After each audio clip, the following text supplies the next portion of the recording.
हैदराबाद एक सरकारी मुलाजिम व्हाट्सएप पर और जाली दोस्त ओ के झांसे में आकर 0500 का नुकसान उठा बैठा फरहाद करने वाले ने लंदन ने ज़ेरे तालीम दोस्त का रूप धार कर कहा कि वो दिल्ली एयरपोर्ट पर गैर मुल्की करेंसी के मामले में फंस गया है।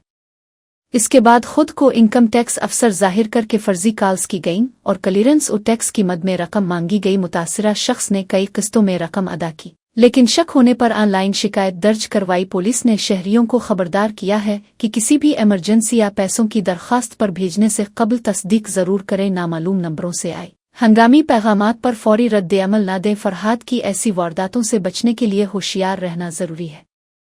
ऐसे मामलात की इत्तला साइबर क्राइम हेल्पलाइन 1930 पर दी जा सकती है। शिकायत ऑनलाइन वेबसाइट http://gov.in http://gov.in पर भी दर्ज की जा सकती है। ये फ़राड जदीद टेक्नोलॉजी के जरिए लोगों को लौटने का नया तरीका बन गया है।